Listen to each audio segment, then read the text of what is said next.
Good evening. I hope you're all enjoying your dinner. Good dinner? Yeah. Thank you all again for joining us. What a great event. Yep. Please feel free to continue to eat. I know some of you are still working on your food, but we are going to welcome former Congressman from the 7th District of Virginia, Dave Brat. He is our keynote speaker. Fascinating guy with a background in academia and also serving in Congress. And he'll speak for about a half hour or so, and then we're going to open the floor up to any questions that you might have. And actually, before we do that, though, we have a video queued up, I think. So our tech guy is here. So we're going to queue up this video, and this explains a little bit more about CPC. And I should mention this before, Alex, before you hit play. Often when I speak across the state, people ask me, well, Richard, you're doing good work and like your perspective on things, but how are you funded? You know, is it the government or is it the Southern Baptist Convention? Well, it's none of that. We are a nonprofit. We started 12 years ago, and we started with the support of people just like you, individuals. We do have some churches across the denominational spectrum and some in the business community as well. Now, that is not the purpose of this meeting tonight and of our conference today, but I'd be remiss if I failed to say that we are a nonprofit supported by people just like you. So we've got one of my good friends and former pastor, Hershey York, who's going to say a few words. And then also in your packets, if you do feel led to give, and again, not the purpose, but I'd be remiss if I didn't say it, there is an envelope there where you can make a donation, or you can simply go online too. But again, we so appreciate you joining us. And Alex, if you could take it away, and then I'm going to give the floor to Congressman Brat.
Good.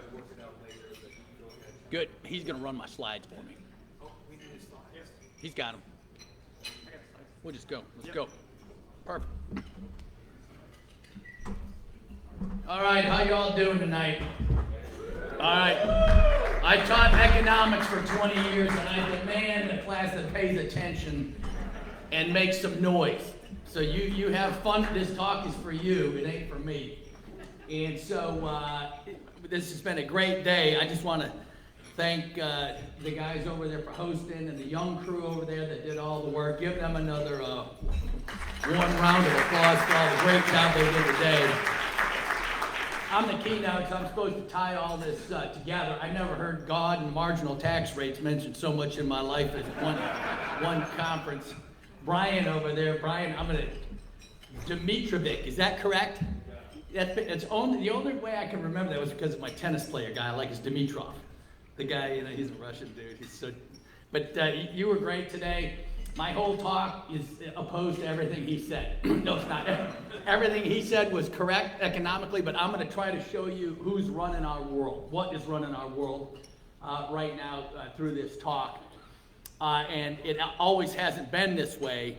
And so I'm a free market guy, but these days we're so far from free markets, we need to knock down a bunch of institutions that are with us at this stage, the globalists, et cetera. I'm going to define what those things are. And if you knock those things down, then we got a prayer at having free markets again. After you also tear down the size of our federal government. Just one stylized fact right off the bat. Our federal government is bigger than China's. True or false? True. Our government as a percentage of GDP is 18%. China's is 14%. So we have a bigger federal government than China, the way they measure. It's probably not true because they control everything also, right? But we're getting pretty good at it as well. So let me just start the talk way back. I was a professor of economics, about 35 years ago. I majored in business and worked in business a couple years, and I went to Princeton Seminary for a few years, and then worked in the God Box up in D.C. with all the 30 denominations, the Episcopals and Jewish and Methodists and Presbyterians and everybody. And that's where I got the call to go do my PhD in economics. Because back then we had this phenomenon called liberals. Y'all familiar with liberals? We used to have them in this country. They're pretty decent people, right? They wanted to take care of the poor. They didn't want wars, and they believed in the First Amendment, freedom of speech and freedom of religion. These are all liberals, right? RFK Jr. is kind of an approximation to that. Today. Now all the liberals have become Marxists, and the world's the intellectuals have lost their minds, right? But so I work with the liberals, and the reason I felt the call was that I thought their intentions were good. They just didn't have a clue about business or economics. I mean, I was just stunned, just having undergrad, right? So I was at seminary then. I was on a visiting seminary program. And then I went and did my PhD in economics at American University. I worked at the World Bank a little bit and then taught economics for a long time in Congress. And so I always go back to this book. This is one of my favorites.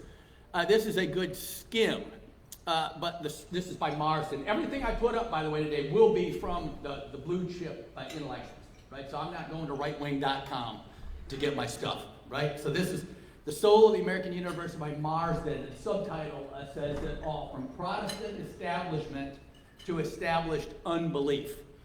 Right? So Harvard's motto in 1640 was truth for Christ and church. With me on that one? 1640, Harvard's motto, truth for Christ and church. They were set up to teach ministers, clergy.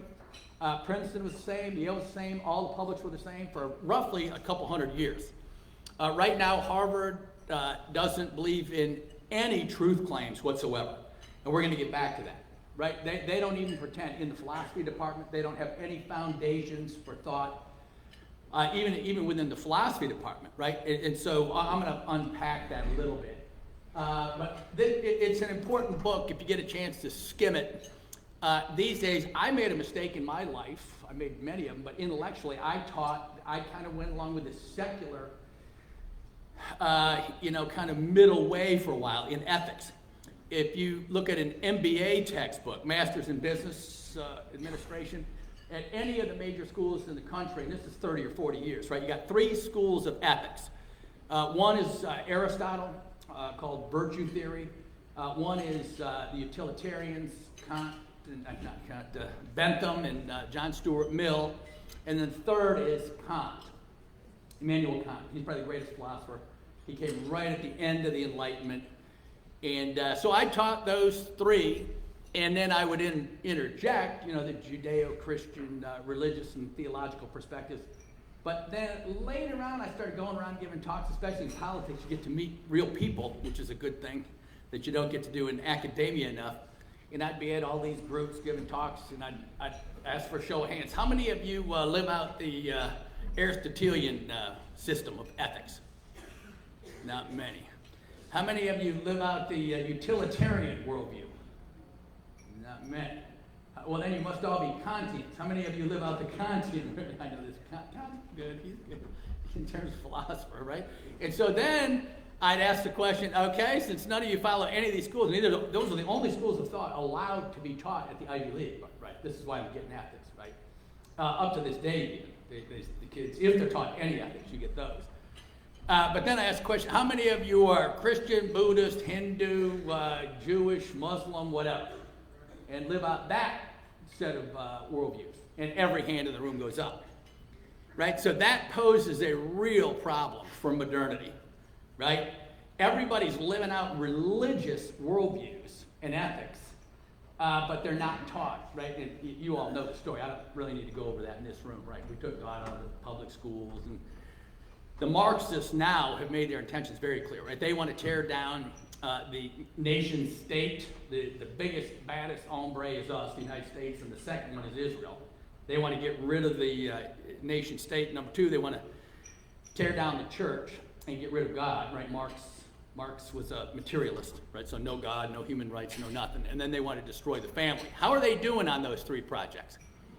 Pretty good, right? We're losing, right? So all day long, it was good to hear kind of the activism in the room. People, we need to act, and we need to get lists and use those young people over there, right? Have them do your big data for you. And if you don't have lists of 1,000 each, you need to get. If you want to win the country back, everyone in this room needs to have a list of 1,000 people and get to work on it, right? All right, so next slide. This one, The Closing of the American Mind. How many people have read this?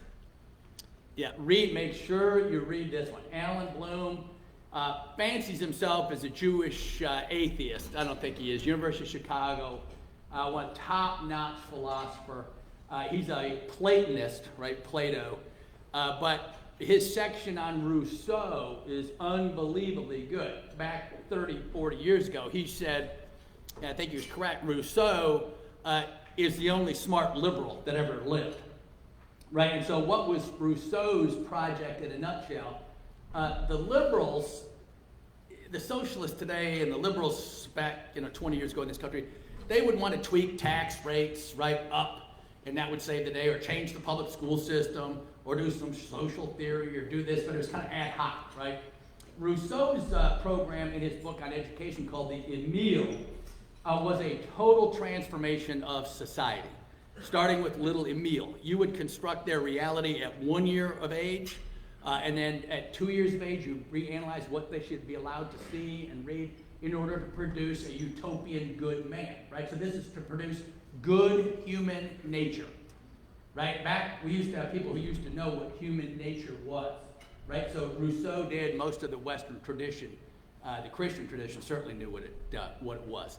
And he also does just a scathing critique of Karl Marx at a deep level, right? And so these days, if you don't know what Marx thought, and as a culture, we need to fight Marx, and we don't know what it is, and we can't define our terms, and we don't even know what they're doing to us, this one will hurt your brain, right? Get out the ibuprofen ahead of time and make your way through that Closing of the American Mind. And it'll be interesting because I got some comments coming up on a couple other books. You will get confused, as I do often, right? This is The Closing of the American Mind, and in a minute I'm going to rip on the open mind, the open society and its enemies.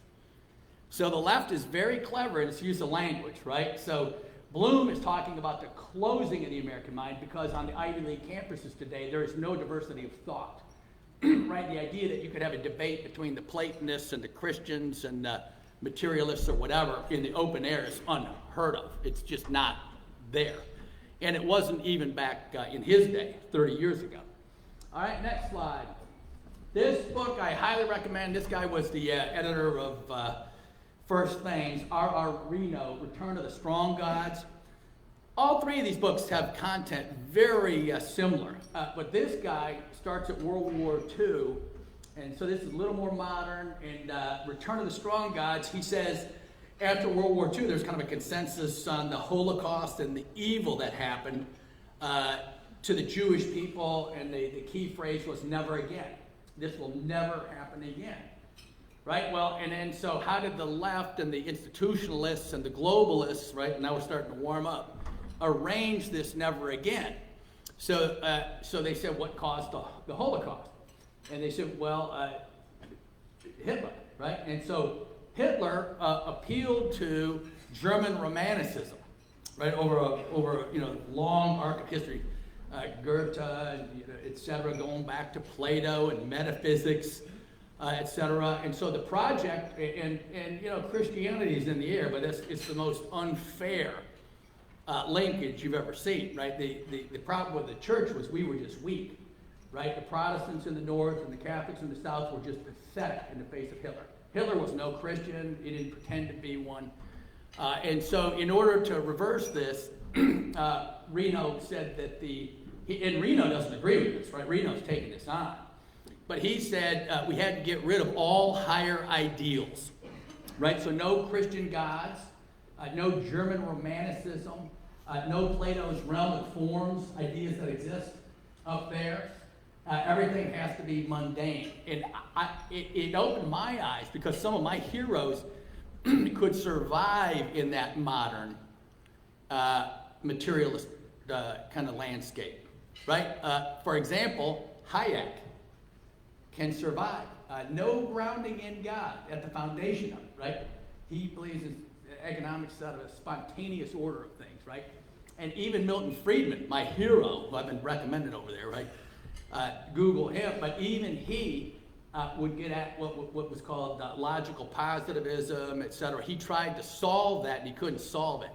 But even Friedman didn't have an underlying, Jewish or Christian worldview or ethics underlying his brilliant economics, right? And so Reno goes through that story, and he's saying, right now, this new populist realignment we're all seeing, right, with Trump and all this kind of stuff, and that's a varied package, right? That's a very, very package, but it is overturning the Republican Party for sure, right? And the left doesn't know what hit them yet. And so Reno is kind of sketching that out, and he says people are longing for those ancient attachments that have been taken away from them. Human nature, in its essence, aches for linkages to the nation state, to believe in it. It aches for the church and the synagogue. It aches for the family and those attachments. And are you kidding me? The modern project is to rip those away from you, right? And who's the guy, the crazy European, Klaus Schwab? Y'all heard of Klaus? Klaus Schwab, you will eat insects, you will have nothing, and you will be happy with it, right? I mean, he says this in public. And so he goes through, I won't bore you with all this stuff because I got 40 economic slides to get through yet. I'm just warming up here. But he goes back to a guy, Karl Popper, in the Vienna School of Philosophy, right about 1900. And these were the smartest guys in the world. Wittgenstein and Carnap and blah, blah, blah. I could go on forever. But they wanted to get rid of God. So they redefined knowledge claims in terms of sense perception, right? So we're back to like David Hume and sensory perception, right? So can you taste, touch, sense, you have any sense perception knowledge of God? And the answer is no. It's a matter of faith. But I'll touch on it. It's more than that. It's not just a blind leap of faith, right? So they tried to set up this huge edifice of knowledge called logical positivism. So it's the logic of Aristotle and the positivism that knowledge claims had to be backed by some positive sense perception, right? You with me on this? Hello, you're starting to fade. Wake up. Get a coffee. Sense perception, right? And this, you'll still hear this about how God is nonsense and whatever, right? Because we don't have knowledge of this. But they ran into a dead end in their own system, and they were intellectually honest enough to acknowledge it in public. And so you can go read up on all this stuff and see if I'm lying or not. But where do they run into dead end? They wanted to have a scientific worldview. Well, let me ask you this simple question. Have you ever seen a science? Last crowd I had, a guy went at me. Yes, I have. I said, really? What did it look like? Well, you know what I mean. And it's when you do science. I said, no, that's not what I'm saying. Do you have any sense perception of the word science? Have you ever seen it, touched it, tasted it, whatever? Have you ever seen a hypothesis? Right? Have you ever seen any of the methodological terms needed to do science? No? So that, and this is significant, here's the point, that tore apart knowledge claims in the modern world. Right? So the West becomes unhinged, except for within our Judeo-Christian tradition, because we believe in reason, not that narrow band, right? The rabbinic tradition going all the way through the Judeo-Christian West. So we believe in reason, not this narrowly defined rationality.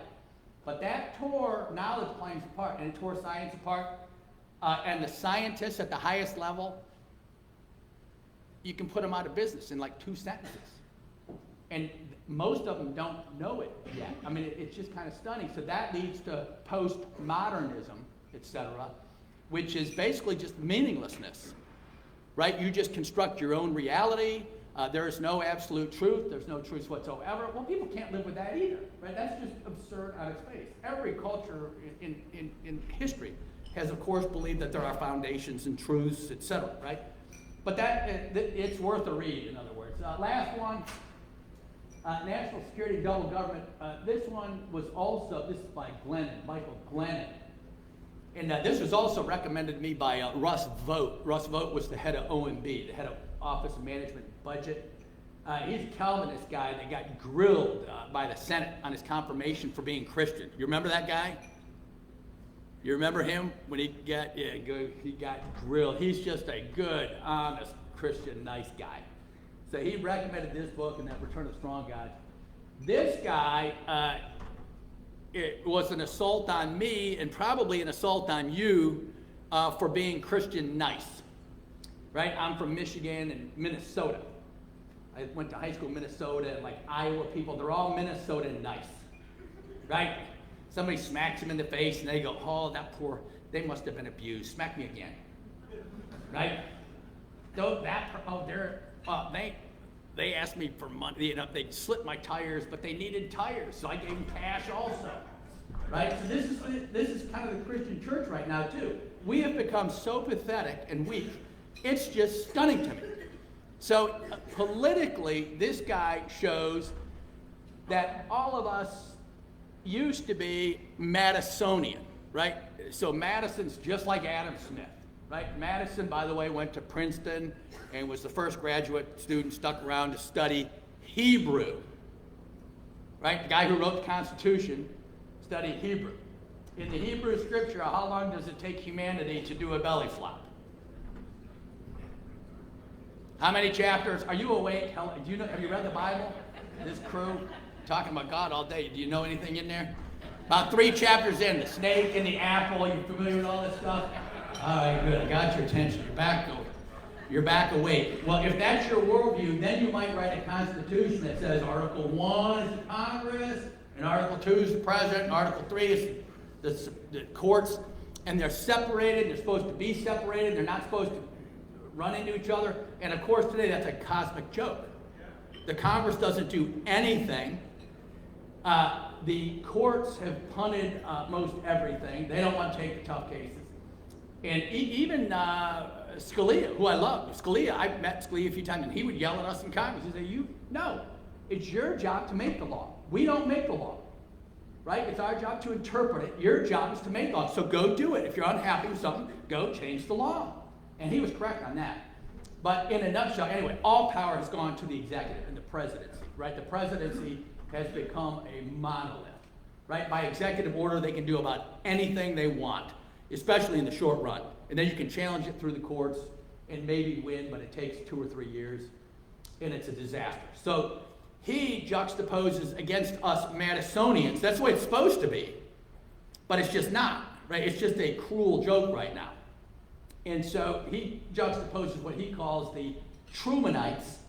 And I like Truman, it's not a dig at Truman. But under Truman, they set up all the three-letter agencies, right? The CIA, the FBI, etc. They run the world today, right? And so I don't have time to go into all that. But if you want to go into all that, and I highly recommend you do, go to Tucker Carlson and look for 2 interviews with Mike Benz, B-E-N-Z. I see a few people nod their heads, right? Go, and I'll just give you a couple data points just to wet your whistle to show you what's out there. So like, I work at one of the largest universities in the world, largest Christian university in the world, right? Yeah, Liberty, yeah, very good, alumni right here, this is good. And so, the old school, and back when I was in Congress with Paul Ryan and whatever, the old logic was, well, we can get rid of Brat, he's a Presbyterian economist, and he actually believes this balanced budget stuff, and he's just a pain, and we don't want him up here, right? Because Presbyterians are just closed-minded, right? You need more flexibility.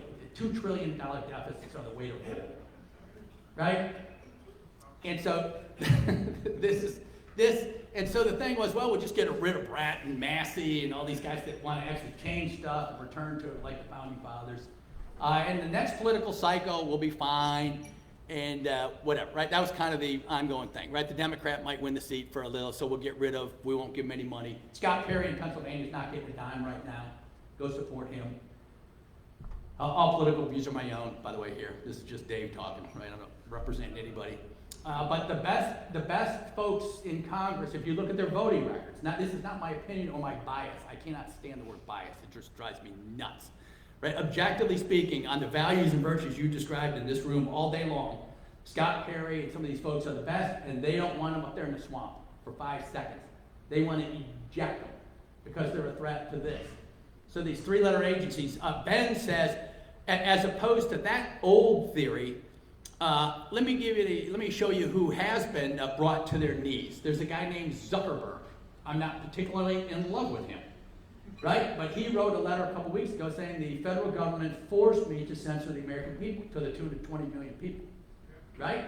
So he wrote a letter, so this ain't Dave making stuff up. And then Mike Benz goes into more. The State Department, DOD, Department of Homeland Security have about thousands of NGOs, non-government organizations, that they fund to do whatever they want, to help illegal immigrants come across the border and get access to every taxpayer-funded thing that they just made up, or to tear down any entity they want to destroy. For example, Mark Zuckerberg's Facebook, if he won't censor people.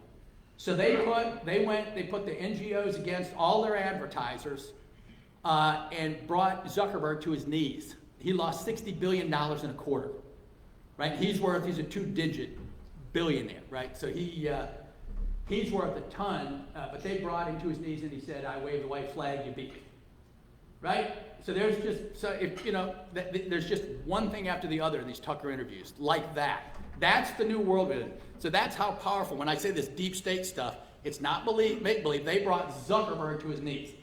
They also, you may not know, and I think I voted for this, and I'm embarrassed, but I had no idea, because no one knew to think this way back then. But anyway, DHS, Department of Homeland Security, became the tip of the spear in this brawl by the deep state. So in law, they have now defined democracy as not the will of the people, right? Instead, democracy is defined in law as the institutions and policies necessary to have a democracy. That's a problem, because now, if the mainstream press tries to defend the institutions and policies of a democracy, and you oppose them, you're going to jail. You with me on that little distinction? Right? And this we the people, I should have began the whole talk. When I talk about God and whatever, I'm not talking about some sociological definition. I'm talking about the God of Abraham and Isaac and Jacob and Jesus, right? So when I'm talking about God, that's what I'm talking about. And the brilliance of our system is we're all made in the image of God. That is probably the central piece of critical importance when you're talking about the relationship between God and our government. So in our government, in our Constitution, we are the sovereign, right? We the people are the sovereign. So if you read Romans 13, it says, obey the sovereign. And then Christians use that to wimp out. Oh, I just got to obey the sovereign. right? Who's the sovereign? Joe Biden. I'm just going to do whatever he wants. Heil Hitler, whatever, whatever. No. Who's the sovereign? That's the boss of Joe Biden or Trump or whoever.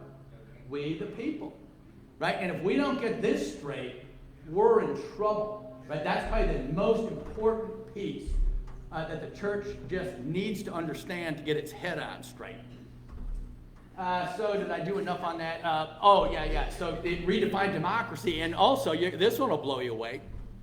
They also redefined tweets. Tweets on Twitter. Old people, you know what these things are? Tweets on Twitter. I'm older than I look, by the way. I got gray hair. That's why I'm senior vice president. I'm very, very old and powerful. Right? So they redefined tweets as mini cyber events. Who's in charge of cyber events? Department of Homeland Security. Oh, I didn't know that. That's why they censored 20 million Americans also. Right, that's the proper response. Right, it takes the air out of your lungs when you start appreciating the depth of the assault on this country right now. Right, it is through the roof. And so I'm just giving you two because I'm trying to move on. How much time do I got? You got 5 minutes. Holy are you serious? Might be 10. All right, here we go. Some economic charts just to cheer you up even more. Here's the most important chart on this thing. Skip that one. There's education spending going straight up, and test scores are at the bottom, flat as a pancake. That's Hanushek, who was the best economic guy in the country. When you get to be 70 years old, you get to write a chart like that. That's just the obvious, right? You just state the obvious. The Nobel laureates in economics this week, what unbelievable, groundbreaking research. They showed that private property rights and the rule of law are actually helpful to economic growth. Stunning findings. Stunning. They failed to ask, well, what produced those in the first place? And if you want to go on Gapminder and watch these balls jump around for the last 200 years, you'll find all those little yellow countries that grew first are called Protestant countries. And so it's not bad enough that they just said that and that in secular terms, right? Private property rights and rule of law. They also said culture and religion doesn't matter. No, you got it backwards. It's the only thing that matters. And I put it in my regressions 40 years ago, and the T-stat jumped off the roof, just so you know. And that's not allowed in academia. If you mention religion or culture, no. Right? And, oh, by the way, guys, the communist countries that are not religious, they all fall apart, right? Russia, China's falling apart right now. All right, next, I better go fast with these. Most important chart here, productivity growth is going to go down for the next 30 years, from 1.9 to 1.6. So the people in this room, Brian, who hopes for to grow our way out of here and lower tax rates and all that, and that could do it if you can do it. CBO, this is the government forecasters, top guys in the world, saying good based on what we're doing now, productivity is going to go down for the next 30 years. So we're not going to grow our way out of a paper bag. And if anybody says AI in here, I'll shoot you. Just kidding. Next chart. Here's productivity over the past 70 years. This gives you a sense of the built-in inertia of what we've been doing wrong, which is namely everything. What causes economic growth? 3 things. Capital accumulation. Where's all our capital? In China. Human capital, which is kids. The kids in Chicago have a 12% literacy rate in 4th grade. And 3rd, technological change. We're good at that. But all that goes to the rich. None of that gets down to the poor. Right? That's why the distribution of income is terrible. We don't have any liberals anymore fighting for the poor. So you can just see a steady downward decline from 4, 5, 6 over there on the left down to roughly 2 right now. And it's going to continue going down to 1.6 for the next 30. So there is the decline of Western civilization. And this is by the top productivity guy in the world, at Northwestern University, Robert Gordon. And he's probably left. He's probably Democrat. Right, but this is his life work. All right, next chart. I'm just going to go through these 10 seconds each. Skip it. There is the chart. Fred is the Federal Reserve database, so this is not rightwing.com. This shows top 10% of the population own 90% of stocks, bonds, and pensions. Right? So the rich own everything. Top 10% own 90%. Next. skip it. We mentioned Case Shiller over here.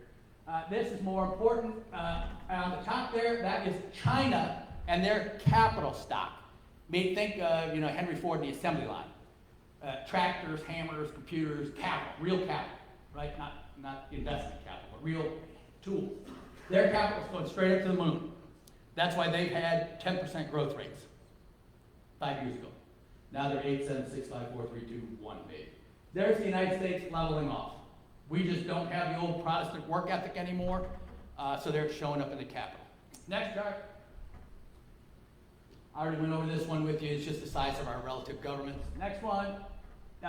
This one, on the far left, that's the United Kingdom up at the top. The big dark blue. What's happened to their industrial might over the long run? Look at the far right. The dark blue is how tall at the far right? You can hardly see it. So there's the mighty British Empire. Look at the U.S. At the left, we're small. And then we got big. And then we're kind of getting smaller again. Look at China down at the bottom. This is industrial might, trade, tariffs.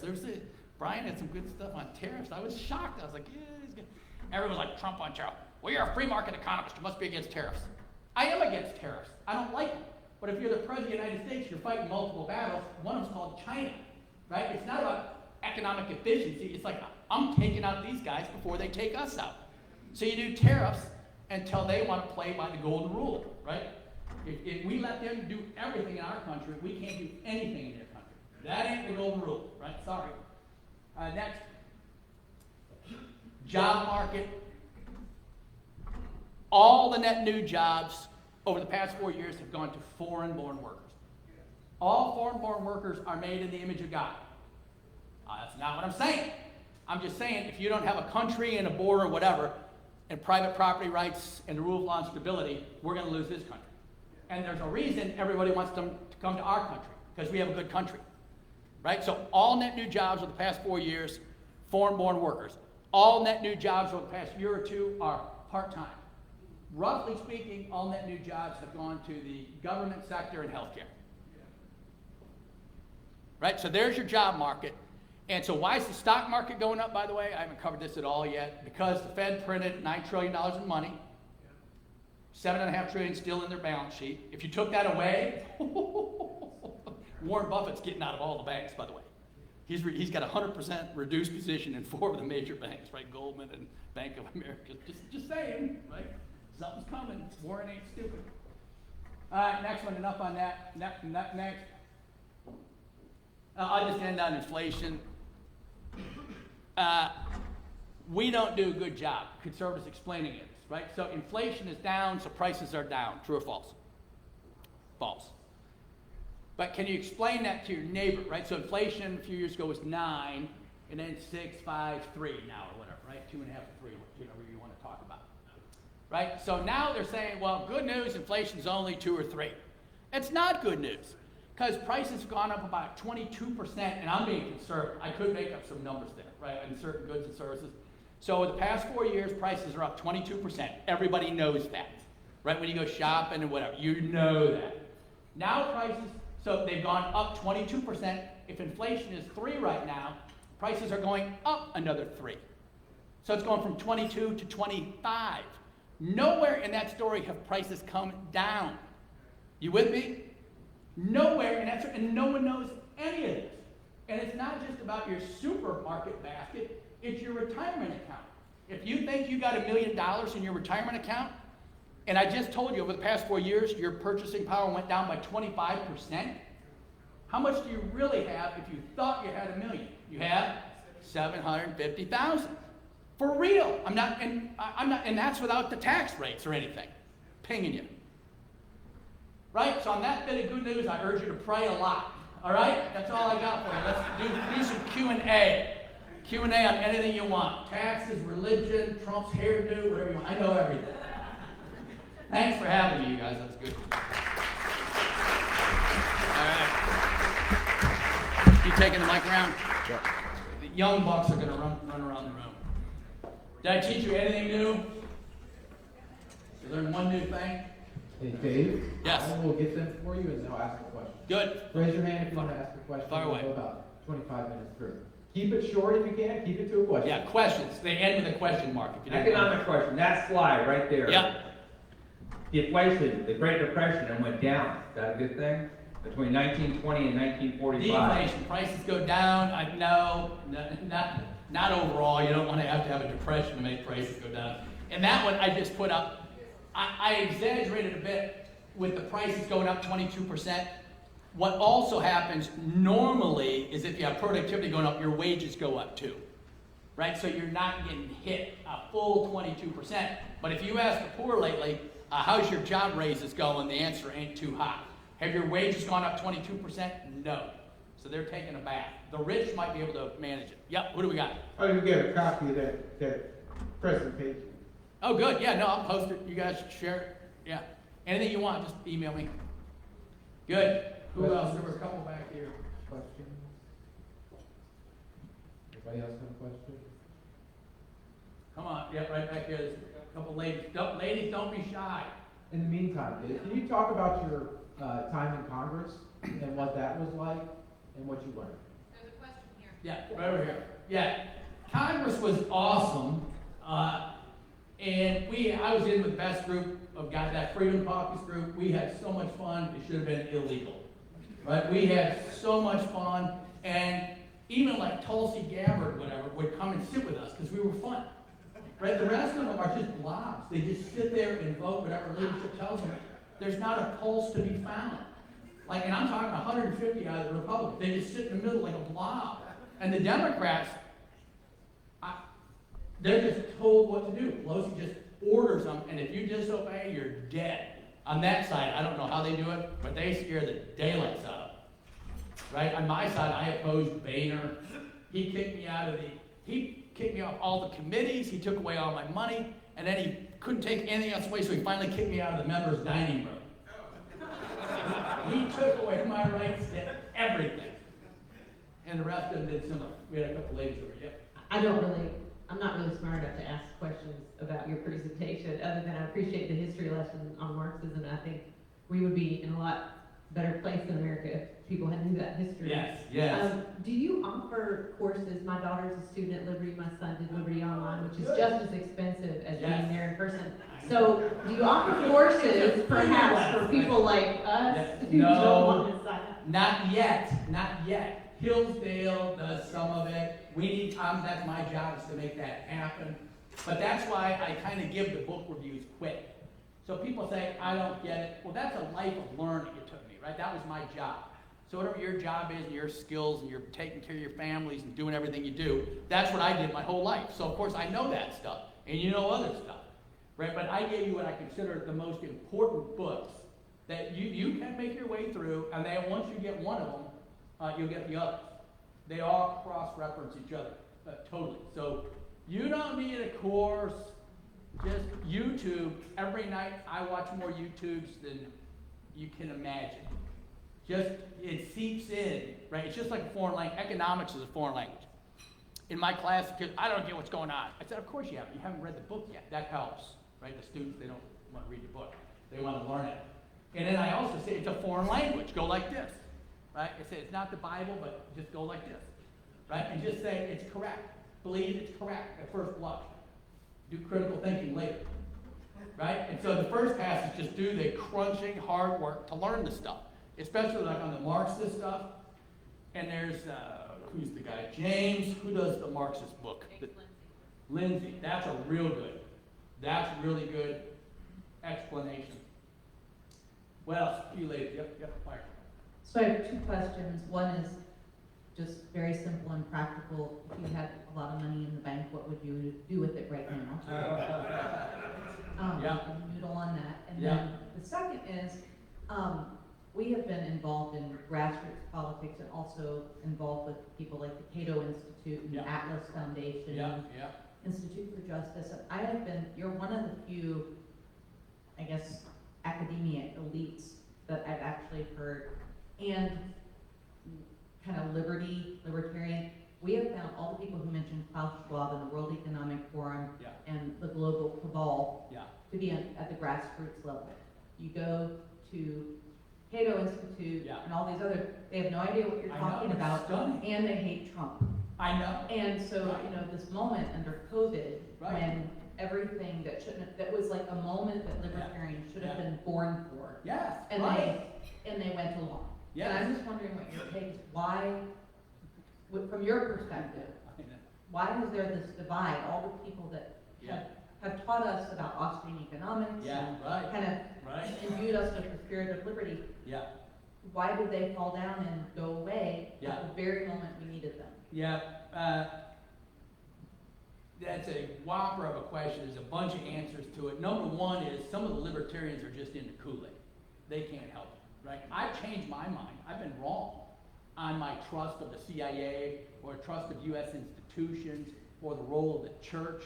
On fundamental things, I've had to shift my position, but the libertarians are never wrong, right? And they don't understand the irony of freedom. In order to have freedom, you have to have it embedded in the law, right? And so when they say, oh, I want to be a libertarian, but I hate Trump.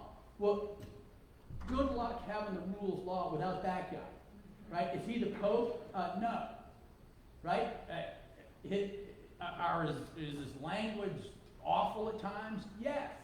But people don't seem to get the assault, right? When the Death Star is aiming at you, I want a New York realtor who knows how to brawl and who basically turned around to all of the United Nations on the stage with them, NATO, I mean, and basically told them to go jump in the Atlantic, right? When he did that, that blew me away, right? Because I've seen people stand up to individual leaders, and then, you know, and I've had some friends that would do that, but to do that to all of NATO leadership at the same time, that's a Herculean guy, right? And so I'm just saying, I want that guy on my side. And nothing against DeSantis, who I really like. I was in with him. He's smart as a whip, and he's a good man. But he could not have pulled this off. He just couldn't do it, or the other guys. You know, I like it. There's a bunch of guys I like. But there's just no way, in my view, they could have pulled off the fight. I mean, Trump's been shot at a couple times now. There's 3 more hits out against him that are in public. And that's not normal. Right, so that was that. Money on the side. I'm not going to get in trouble. Right, just go look at treasuries. I mean, just stick some of it in treasuries that are safe. Get it out of the bank. Yeah, get out of the bank because you're making nothing. And then try to get at least, you could make 5 a year ago. I don't know what you could still get on a year or 3 year or 10 year, whatever. And then get yourself a Christian financial advisor and see what they say. They'll have some things where you can make a little more than you think.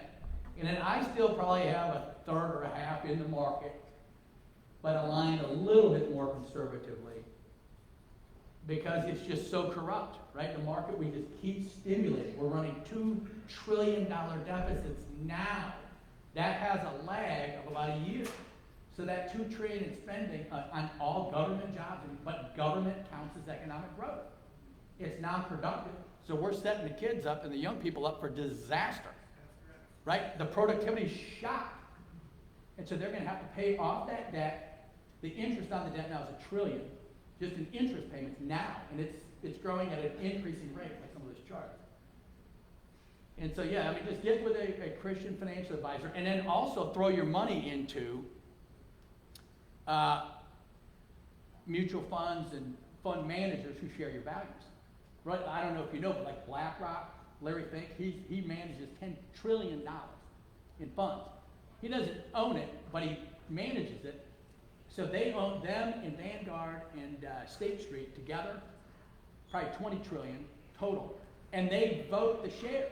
So Strive, right? Strive's good, yeah, right. Keep going, who else?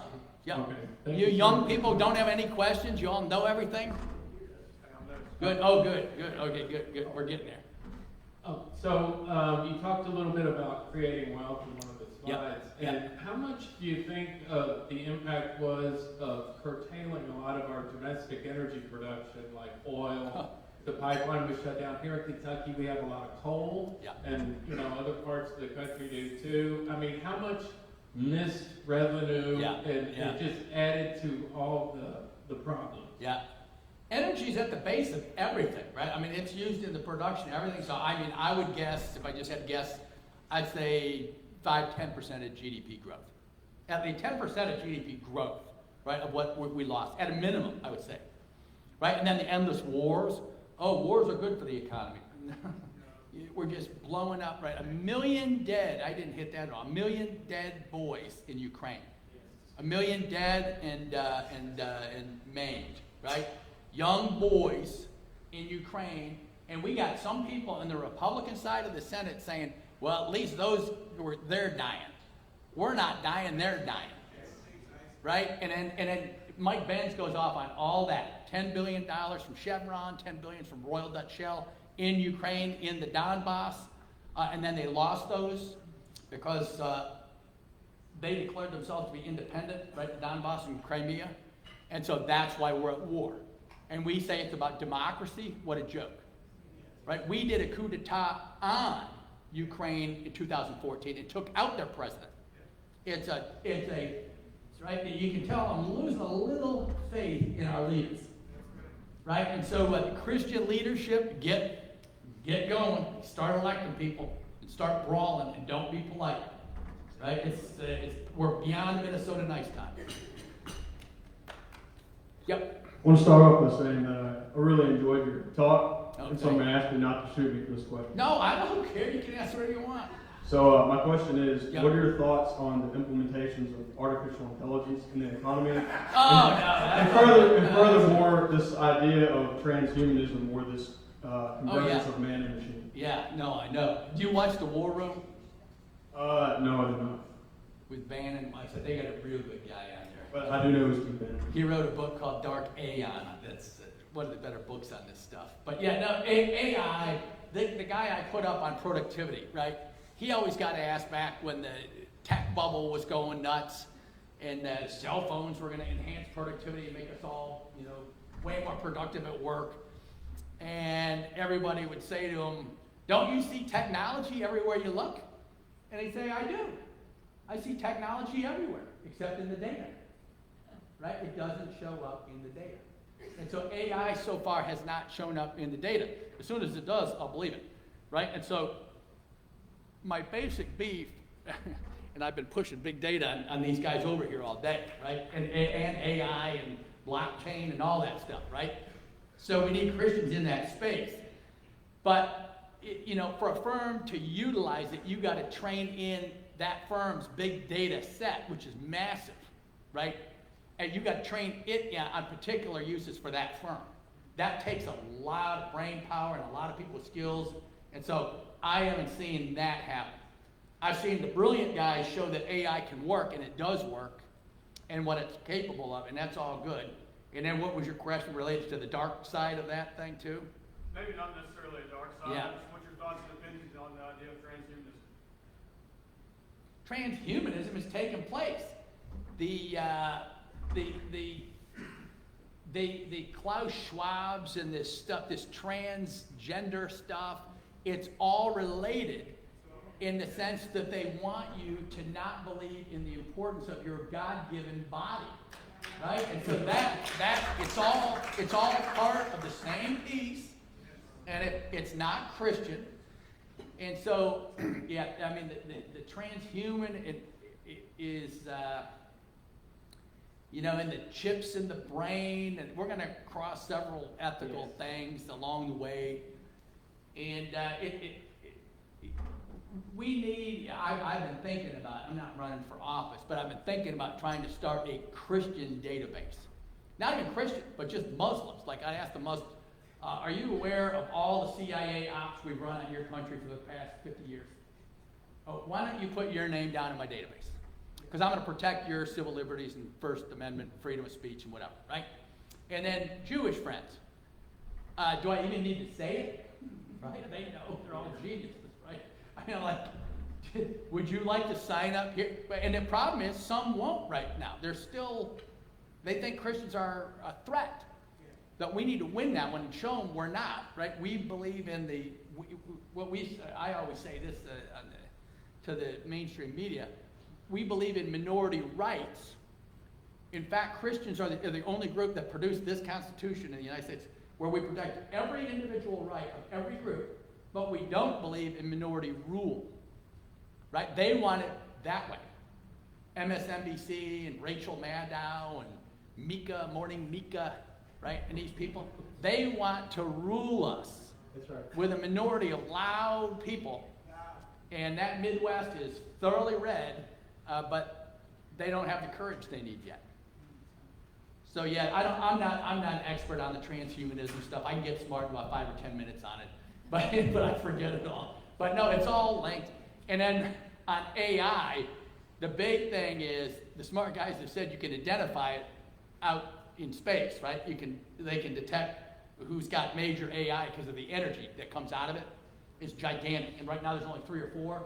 And so my general voting proposition would be able to, we need legislation where you can pull the plug, right, on any of it. If something bad goes, right, and sorry, you're done for a while.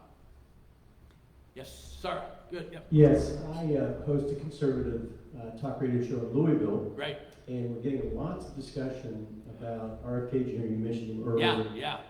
Joining the race, Yep. classic, I guess we would call him a classic liberal. Yeah. Tulsi Gabbard. Yep. There's more and more every day. Yep. That are crossing over and I guess we could say joining the Trump train, so to speak. Yeah. What's your thoughts, and I don't know if I'm the last question or not, but as far as regarding this election, with them coming over, is that going to be enough to swing the balance? I guess I'm asking you, who do you think is going to win? Yeah, right now I think Trump's going to win. Not huge, but I think he's going to win. The black men, the Hispanics, the blue collar workers, the RFK Jr. stands for something that's going on. Tulsi was at Liberty. She was a friend of mine back in Congress. She's awesome. So these unique type of people that got courage and a backbone, and they believe in America, right? The Kennedys, man, they were like poets, right? And they're all dead, and they got shot. And why did they get shot? Because they went up against the CIA, right? And so RFK Jr. said, if you haven't read the end of his book, read that book too. The Real Fauci, just skip the Fauci stuff because you've heard it. I'm so bored and sick of Fauci stories. He's just the worst of the worst. So there's a summary of the first 8 chapters. But read it.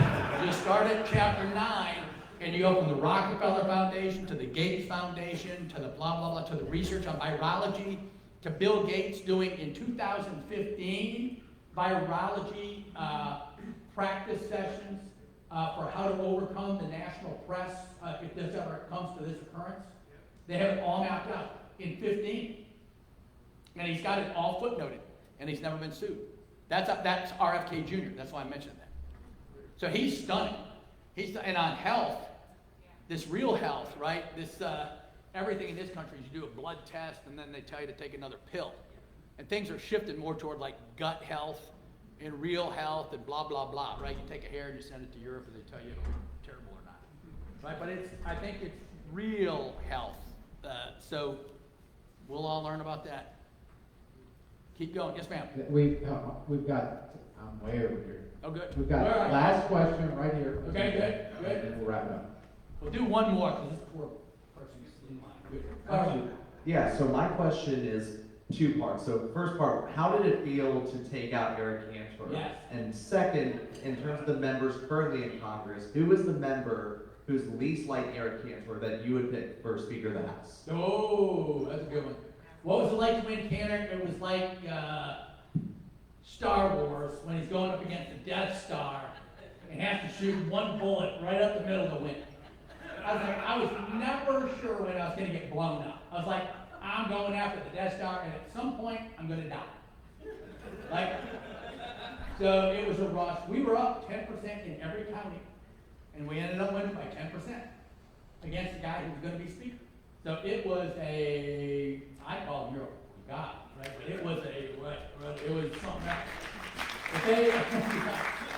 But the swamp was not happy with that move because it was $50,000 to get a meeting with him, right? So they collected money like a bank. And then what was part 2? Who do you want to be Speaker? Oh, Speaker. Massey. Yeah, Massey. I love Massey. I just stayed with Massey a night ago. That guy is such a good guy. He's honest as Abe, man. That guy never lies. He's like Superman. He, yeah, I mean, Massey, or, I mean, I like all my old friends, Scott Perry, Ralph Norman,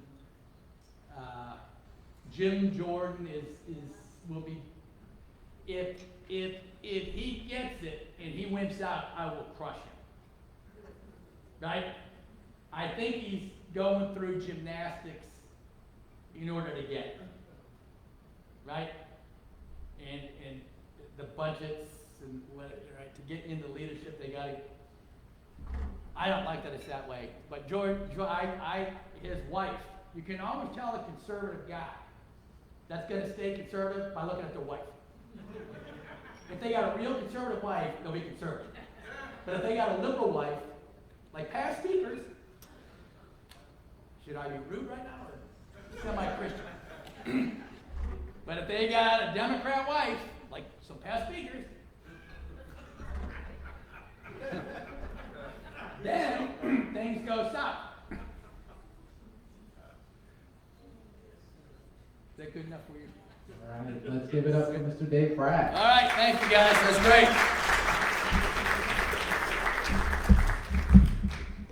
We've got a video to close with. Dave Brat, thank you so much. No, thank you for having me. Great. Oh, And I have some closing comments. yeah, and if you got any business groups, my job is at Liberty University. I'm supposed to do a sales pitch to you. So send your kids and grandkids to Liberty. And if you see 100 business men and women getting together, invite back, so I can come and make a pitch to you guys. All right.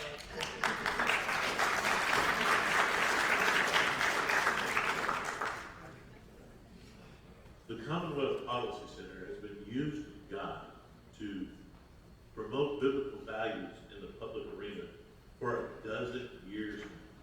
They have filled a need and a niche that no one else is really filling, helping individuals, pastors, churches, even legislators think about how to apply the timeless truths of the Word of God to public policy. How do we treat one another? How do we pass just laws? How do we think about all of the deluge of ideas and bad ideas that are now flooding our nation and the Commonwealth of Kentucky?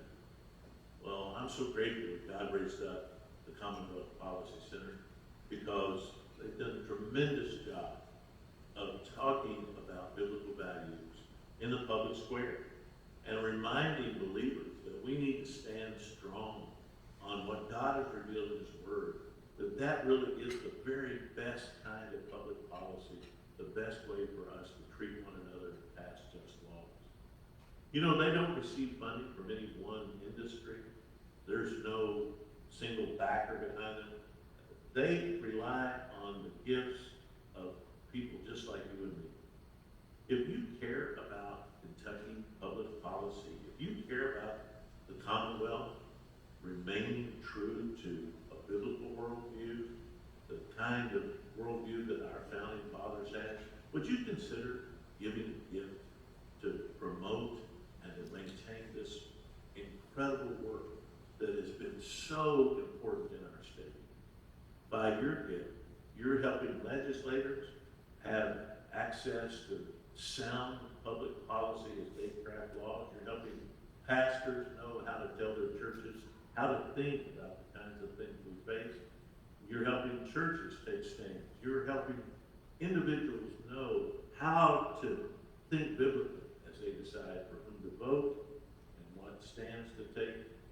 Would you consider making a real impact on the Commonwealth of Kentucky by giving a significant gift to maintain this tremendous work? Because we need an organization just like this. If you'll give, I know God will bless you, and our Commonwealth will be better for it. Thank you so very much.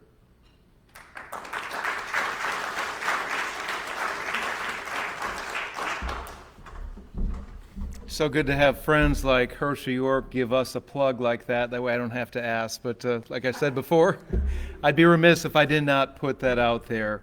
I want to encourage you with a couple of things to do.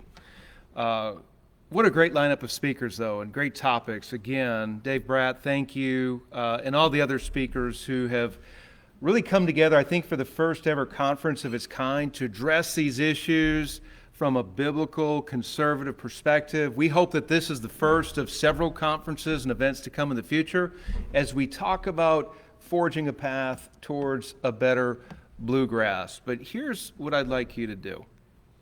Be in prayer. The issues that we're facing today politically are unlike any issues we've ever faced in the past. I think we can all agree on that. There are things that are alarming and troubling and trends that we're seeing that 5 years ago or 6, 7, 8 years ago, we weren't dealing with these issues. Be in prayer. Be in prayer for our nation. Please be in prayer for the upcoming election and that God would raise up candidates who would best reflect His values and principles that would allow us to maintain our freedoms and liberties.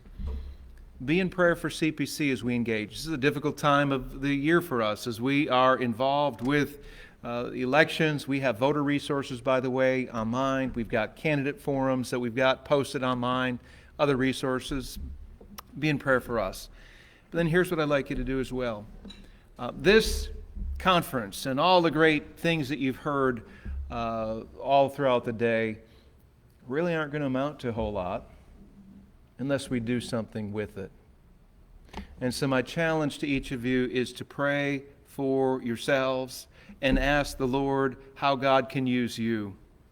We all have a place in our commonwealth. We all have a sphere of influence. We all have gifts and talents and abilities. Make them available to the Lord and say, Lord, here I am. Use me, like the prophet Isaiah said so many years ago. Here I am, use me. If the Commonwealth will change and move in a better direction and move towards flourishing and economic prosperity so that our children can enjoy freedom and opportunity like we enjoy today, we, each of us, need to begin to do something. And pray for yourself and see what the Lord does to answer that prayer. And I think many of you will be surprised. You know, it doesn't take big groups. I think of one of the founding fathers, I think it was Samuel Adams, who said, it does not take a majority to prevail, but a tireless minority keen to set brush fires in the minds of men. That's what will prevail, and that's what our founding fathers did some 250 years ago. And they blessed us because of their courage and their sacrifice. So pray for yourself. I will be on the outside here on the table with some books. I'll be signing books. If you haven't had me sign it, be glad to do that.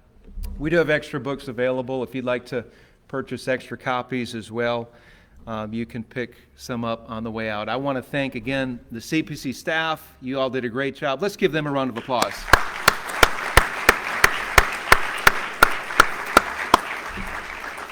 Again, the speakers and all of you. May God bless you, and may you have a great evening, safe travels home.